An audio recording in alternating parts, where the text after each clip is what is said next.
Semangat inovasi. Nah, di bagian ini kita akan mencoba membahas contoh-contohnya, bentuk-bentuk dashboard-nya, dan juga peruntukan visualisasi, dan termasuk juga insight apa yang bisa kita keluarkan dari visualisasi tersebut. Nah, rekan-rekan sekalian, contoh pertama adalah di bidang supply chain, ya, atau sebuah sistem atau aplikasi yang menampilkan data tentang rantai pasok. Ya. Sebuah interactive dashboard yang digunakan dalam supply chain biasanya akan menghasilkan KPI, bagaimana rantai pasok terhadap misalnya distribusi barang atau yang lainnya itu memiliki performa tertentu. Nah, ini bisa digunakan untuk meningkatkan performa dari supply chain tersebut, termasuk bagaimana kita mempertajam perencanaan supply chain-nya.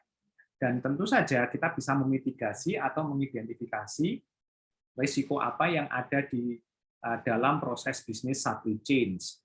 Nah, ini tentu saja menarik ya apabila kita bisa menghasilkan sebuah dashboard semacam ini. Ini akan membantu para organisasi untuk kemudian mengetahui apa yang menyebabkan supply chain kita itu berjalan dengan lancar, baik, atau apa kendala yang akan terjadi. Nah, yang kedua adalah kita bisa melihat pada digital dashboard untuk layanan IT, misalnya. Kita bisa melihat apa saja prioritas dari kasus yang muncul dalam layanan IT, kemudian berapa yang medium, berapa yang low. Ini akan memudahkan kita untuk mana dulu yang akan kita tangani agar permasalahan-permasalahan tentang layanan teknologi informasi bisa diselesaikan dengan baik. Kita bisa mengetahui sistem atau aplikasi yang memang tidak terakses dengan cukup baik oleh penggunanya. Nah, ini biasanya terjadi di banyak organisasi kita, punya banyak aplikasi, punya banyak sistem, tapi sayangnya utilitasnya tidak cukup bagus begitu ya. Dan kemudian kita bisa juga mengantisipasi teknologi-teknologi kebutuhan teknologi ke depan, sehingga ketika kita jadi tahu traffic kita meningkat nih aplikasinya, sehingga kita bisa mengetahui berarti kita harus improve di dalam performance dari sistem kita. Nah, ini adalah trigger bagaimana kita memanfaatkan dashboard ini untuk kepentingan meningkatkan performa. Nah, berikutnya juga di marketing. Wah, ini kalau di marketing luar biasa sekali. Memang dashboard ini menjadi keharusan agar kemudian penetrasi marketing yang nanti bisa menghasilkan penjualan, bisa kemudian mendatangkan revenue, dan kemudian bisa menghasilkan profit bagi organisasi menjadi sangat penting. Nah, ini biasanya marketing ini akan terkoneksi dengan sistem CRM atau CRM atau Customer Relationship Management, termasuk advertising tools, mungkin digital advertising yang digunakan, bisa social media atau yang lain, termasuk web analytic platform. Kita bisa menemukan kenapa kita butuhkan website analyzer ya untuk mengetahui traffic kunjungan kita dan lain sebagainya.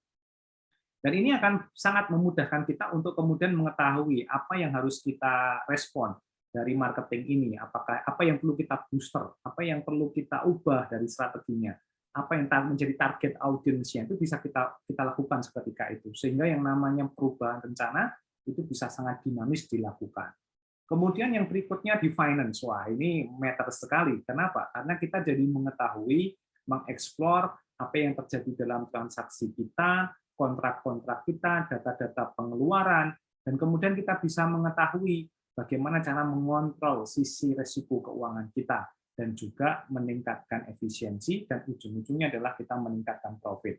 Nah, bagi orang-orang akuntan, bagi orang-orang finance, ini menjadi sangat penting karena apa? Kita akan memiliki dashboard yang secara real-time memonitor kesehatan finansial kita. Sehingga ketika kita mau mensupport report kepada tim, misalnya board of director kita, terkait pengambilan keputusan yang berimplikasi terhadap keuangan, kita menjadi lebih pede dan bisa mengantisipasi apa yang akan terjadi di masa depan. Nah, berikutnya kita juga bisa melihat dari sales. Sales ini juga sangat dominan dipakai dengan menggunakan KPI dashboard semacam ini.